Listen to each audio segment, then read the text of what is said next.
It's mid-January, and as I had recently turned 19, I had decided that it was time to take a rite of passage to manhood, so to speak.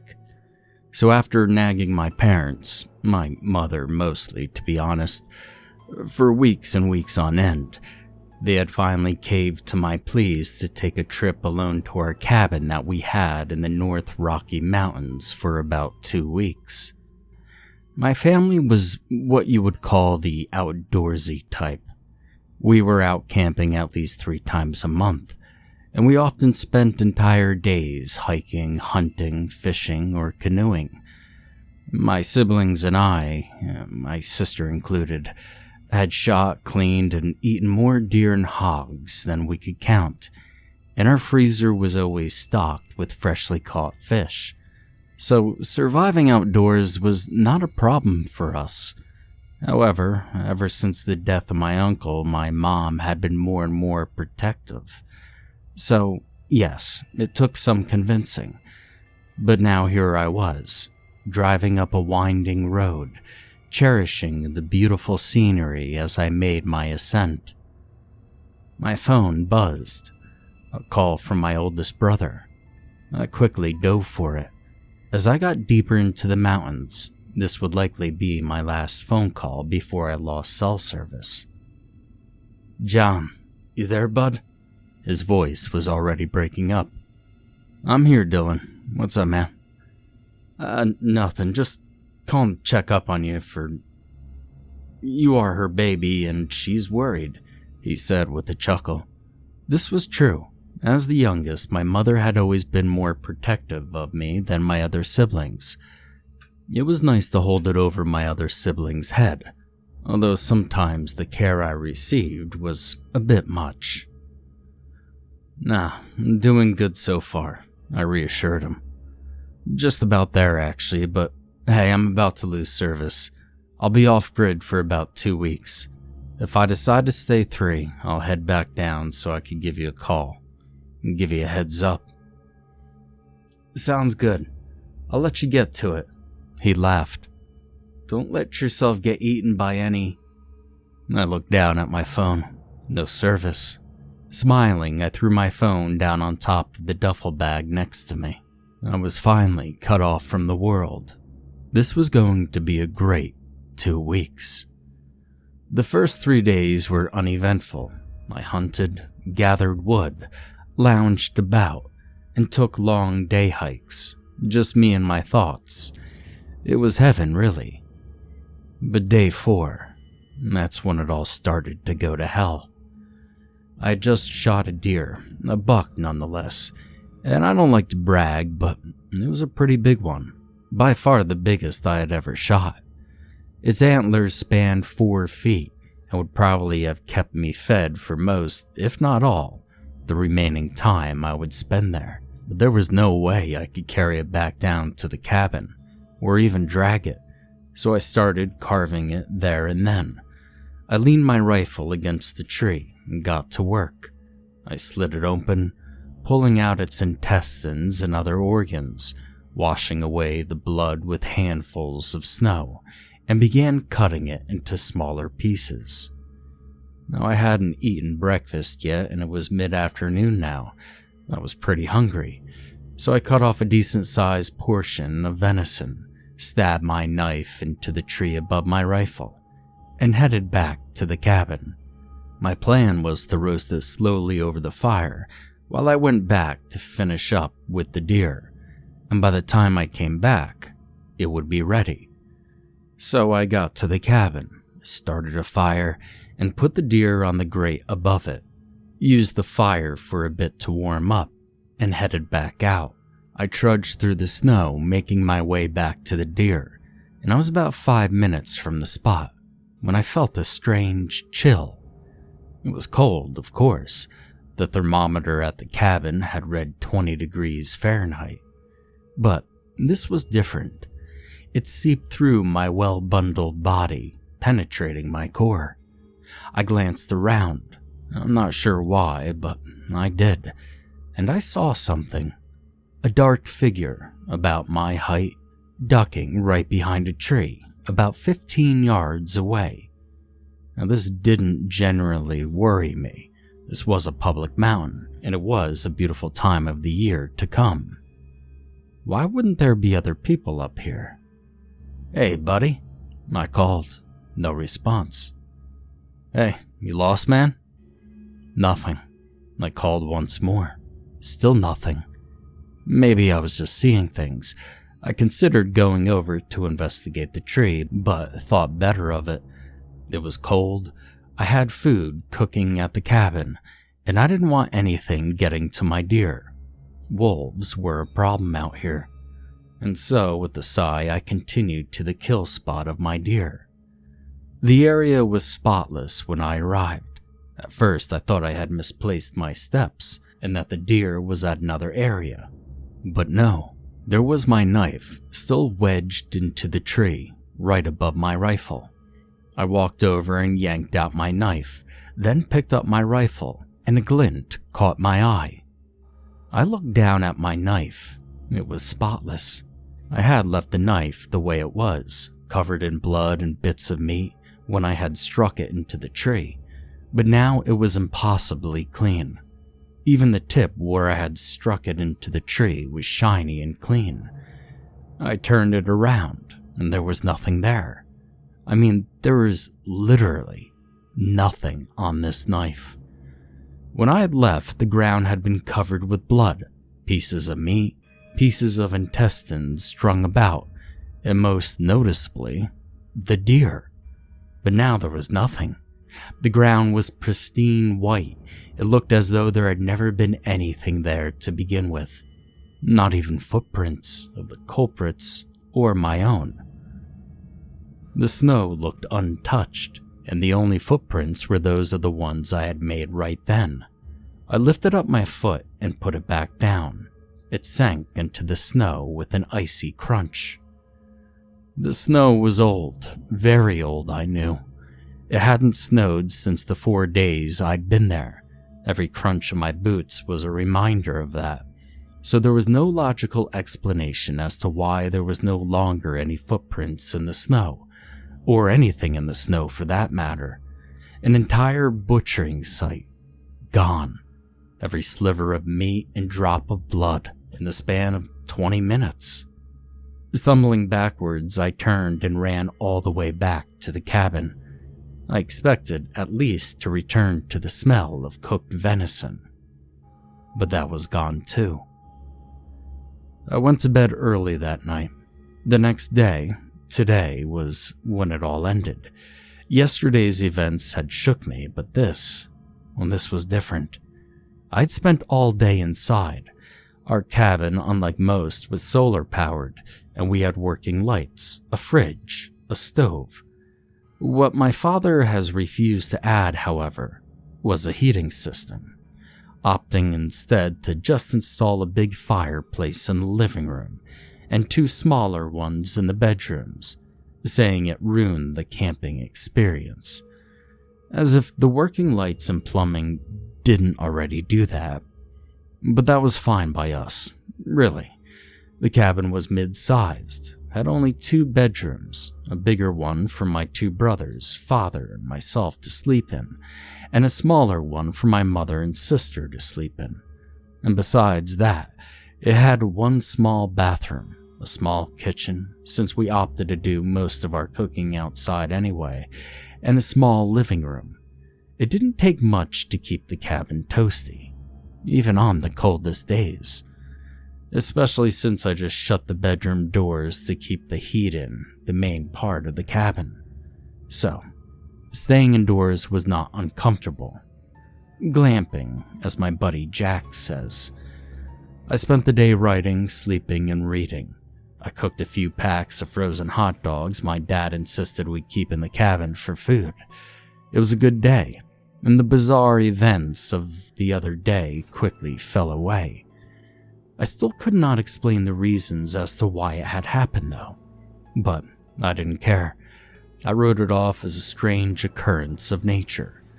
Some hungry wolves had dragged it away, licked up all the spare traces of blood and guts, even off my knife, and as for the footprints, And the figure behind the tree? I didn't know, or particularly care at that moment, as I had noticed the fire had died down once again. I'd spent the day restocking it with the small pile of wood we kept in the house. All at once, I felt the strange chill from yesterday. This time I wrote it off as the dying fire letting a chill into the air. I glanced outside. It was already 9 o'clock and almost pitch black. Luckily, I had stockpiled a nice pile of wood right on the side of the house, so I wouldn't have to go to my area and chop some. I pulled on my jacket, but the chill remained. I opened the door and flipped on the outside light, as the small sliver of moon hanging above me did little to brighten up my surroundings. After all, where was a full moon when you needed it? I walked down the steps and towards the side of the cabin where the pile of wood was, my boots crunching noisily in the snow. I rounded the corner and ran into nothing. The wood was gone. Not a single sliver of wood remained. Even with little light, I could see that, as if there had never been any there in the first place. I turned towards the woods. I was scared and angry. We had no neighbors, not for at least 3 miles, and even he was a half-senile old man by the name of Herb. The kind of man who took crack shots into the woods for fun, or who brewed his own moonshine. I turned back towards the woods, watching it intensely. Herb was kind, though, and could chop his own wood. He wouldn't do this, and probably couldn't either. So, who did this? I looked down. No footprints again. But I needed more wood. It was too cold to sleep the night without a fire. I started to turn to go back when a branch in the woods snapped, sounding like a gunshot. I spun again, looking and listening closely, and I stood there for about 5 minutes. No more noise sounded from the dark forest. Walking backwards slowly, I continued on to the cabin. Back inside, I seethed as I bundled up. First thing tomorrow, I was calling the ranger. I grabbed my axe, flashlight, and knife. I considered bringing my rifle, but I figured I would be just fine. If someone was in the woods, they probably wouldn't come armed to steal someone's wood. No, my axe and knife was enough. But as I stepped outside, that chill came again. But it was far worse this time. It felt like icy sludge flowing through my body. I glanced at the thermometer. It had plummeted from 15 degrees to -5 degrees Fahrenheit in the time it took me to go inside and get ready. It took about 12 minutes for me to reach my spot. It was a small clearing. About 17 stumps resided there, and it was a good spot to get wood. It was where we'd been coming in to get it since the cabin had been built. There was a tree I had already cut down earlier, but had not chopped yet into smaller pieces. And I didn't need much for the night, but as I started chopping, the chill I felt continued to get worse and worse. I was shaking badly. I could barely grip the axe. It started slowly. I didn't realize it at first, but as it got closer, louder, it penetrated the steady thwack of my axe hitting the tree. It was a growl. If you could even call it that, it sounded more broken than anything, like a smoker clearing their throat mixed with a wolf. I looked up, expecting to see a wolf, maybe a sick one or something. But it wasn't a wolf. Well, not fully anyway. It stood on its hind legs. Its body was wolf-like enough, though slightly human. It was impossibly skinny.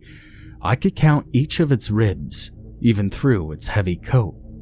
Its color was off. To say it was dark black simply wouldn't do it the justice of just how black it really was.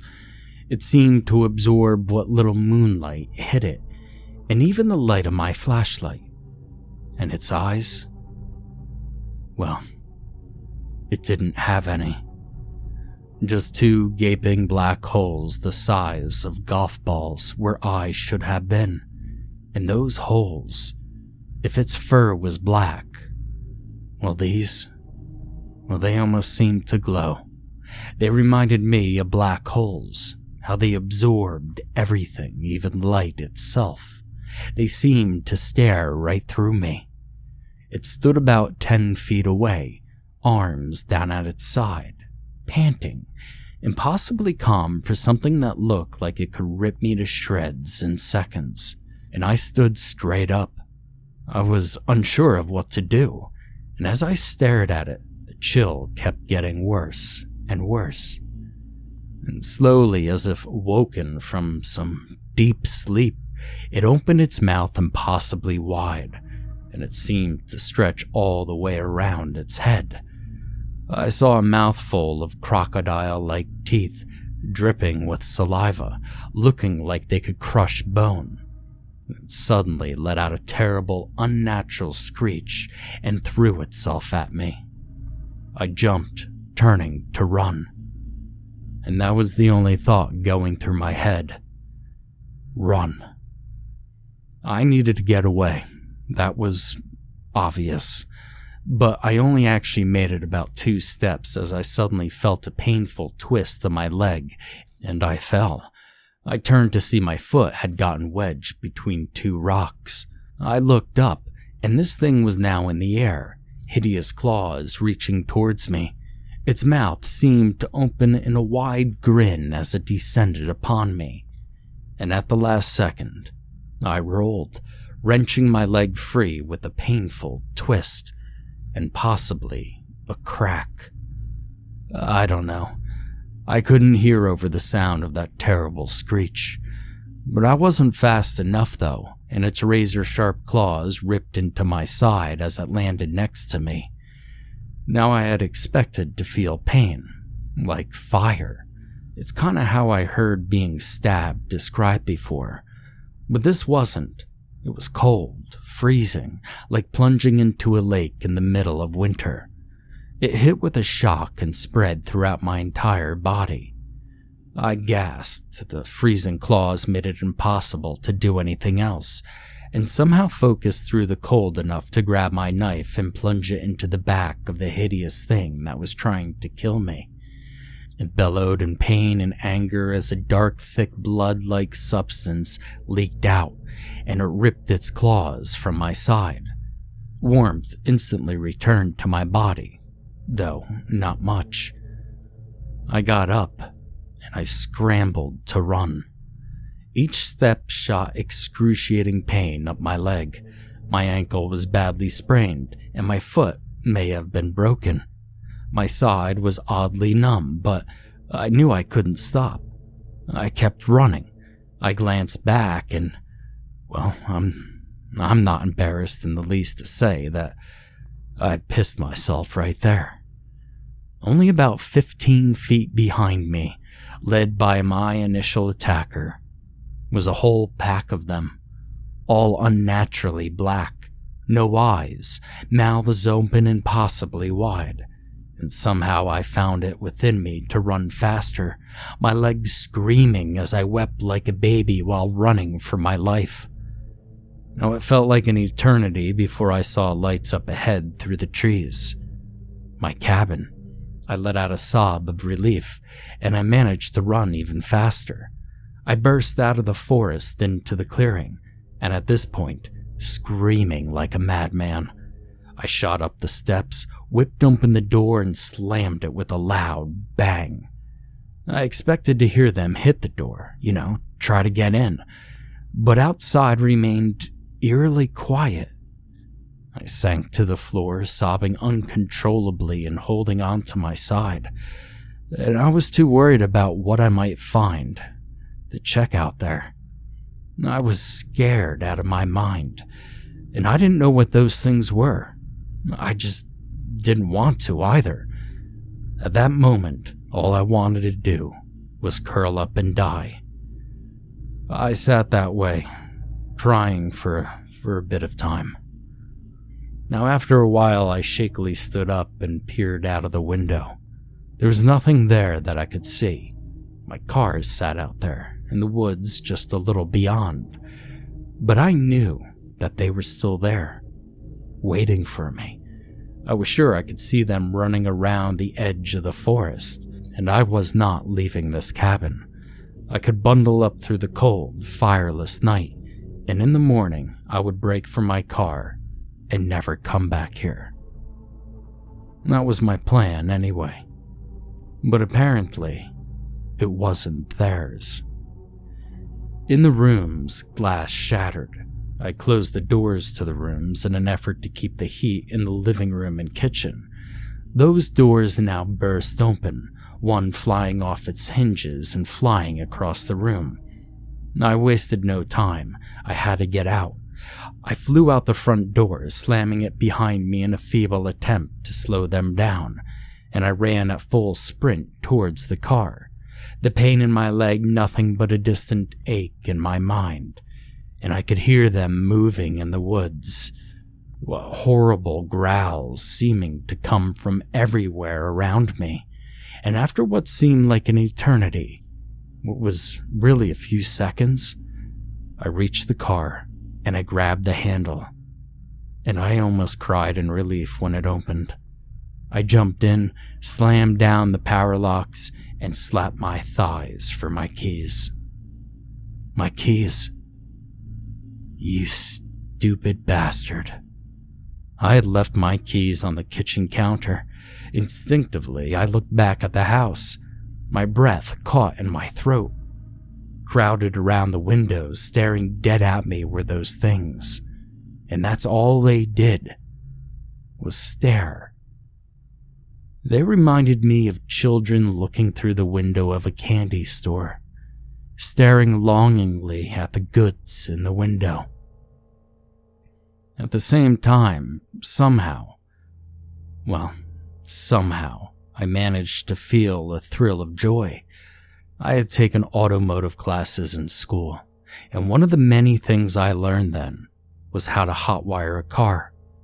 I slid my seat back and bent over to pry off the plastic covering. I threw it over my shoulder and was starting to mess with the wires when something hit my car with a loud bang that rocked it. I shot up and yelped. They had abandoned the house and were now all around my car, some walking upright, some scampering around on all fours. There was even one on top of the roof. I jumped as one on my right suddenly lunged, cracking the driver's side window. I bent over again and found the 2 wires I needed and started trying to spark them. 2 more bangs sounded above my head. I was afraid to look up.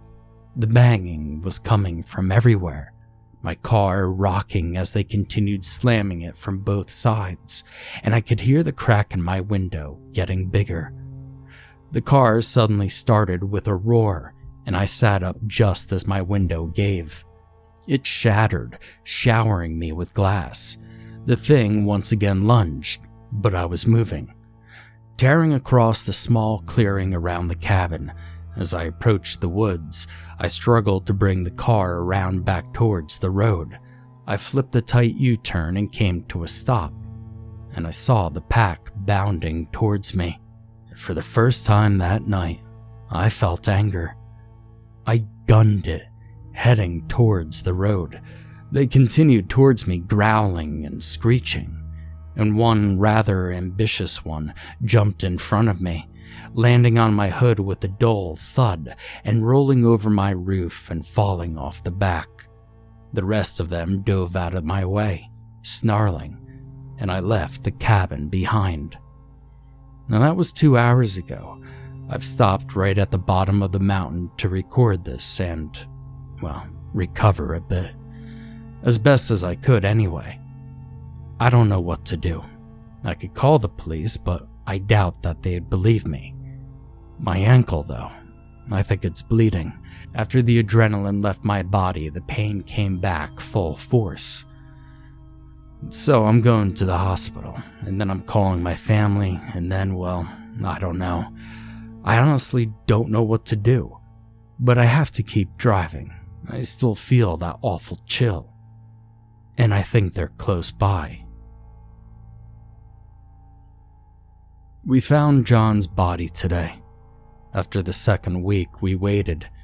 He said 3 weeks at the most, but he said he'd call if he decided to stay. When he didn't, we didn't think much of it. We reasoned he was too busy to call, and after the 4th week went by, we were worried. By the end of the 5th week, I decided to go look for him. Everyone wanted to come, but I couldn't let them. As the eldest brother and closest to John, I felt like it was my responsibility. John was probably just jerking around, but in case something has happened, I didn't want the others to be there to find out. So I left. I drove down to Wyoming and contacted the ranger around the area. He contacted some paramedics in case John was injured, and we drove up. Nothing seemed out of place when we arrived. His car was still there, unlocked, as he always left it. The cabin seemed untouched, save for a few hot dog wrappers, and all the windows were locked, the bedroom doors closed. The fire pit outside looked untouched. I walked around the cabin while the ranger went a ways into the woods to look for clues to John's whereabouts. The outside seemed normal, except for the pile of firewood we always kept out there. It was neat, save for a small, messy pile of fresh wood on top that I assumed that John had cut. When neither me or the ranger had found anything, we all ventured deeper, and after a while we stumbled upon a deer carcass. At first glance, it was obvious animals had been at it, but upon closer inspection, it was clear that this was a hunt. A small hole, most likely from John's rifle, was in its neck, and it had clearly been gutted by a knife. But there was no sign of John. 3 hours later, we found him. He was laying face down in the snow. Around the small clearing, we gathered wood. His left foot was bent at a painful-looking angle, wedged between 2 rocks, and his knife was in his ribs. He must have tripped and fallen onto the knife. His left hand was clutching his axe. The other hand was in his jacket pocket.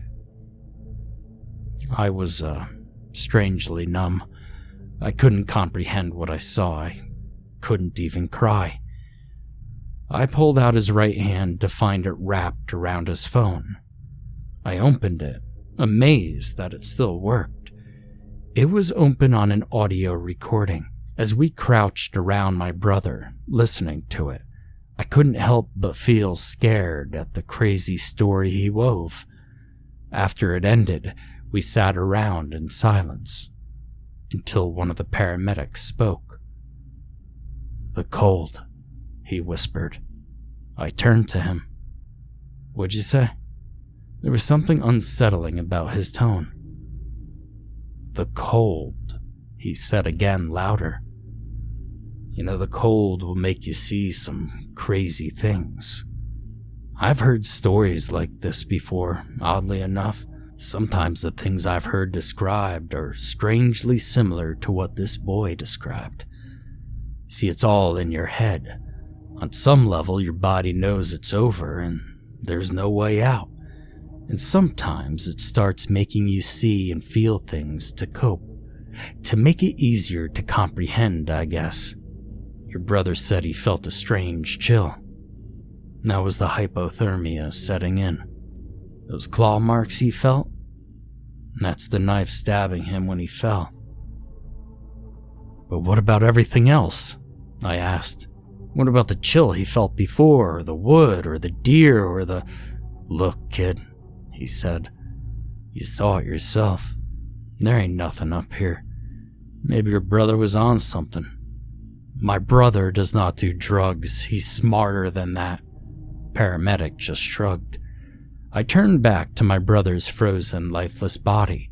I felt overwhelmingly sad, I mean, here's my brother, my best friend, laying dead.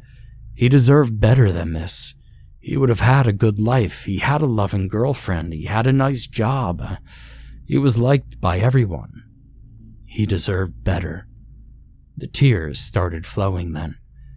After we had gotten his body back down the mountain and in a morgue, I checked into a hotel and called my family to break the news. We cried, obviously, my mom especially. He had really been her favorite.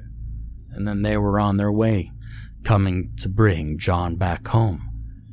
But I had something to do. I logged onto my laptop in my room. I had to see what I could find. My brother was neither crazy nor a druggie. Something about all of this didn't add up. His voice had sounded fine on the recording, but how could he have spoken so clearly with a knife buried in his ribs? Why did it seem he put no effort into making it back inside the cabin, instead of opting to record a strange story on his phone? What about the deer, the firewood, or his car, or the cabin? My brother was more than qualified to survive in the woods, and in some ways, more than even my father was. So how did this happen? I've been trying to find what I can. It's slow going. There's a lot of stuff online, some most likely crazy stories, and some I'm not so sure about. In a few hours, my family will be here, and maybe we could figure this out together. But as I rub the grainy feeling from my eyes, I start to look out the window. The only room available was a 4-story room with a clear view of the mountain, cruelly enough. And as I stare out at the dark shape looming over me that took my little brother's life, I feel a cold chill seep throughout my body.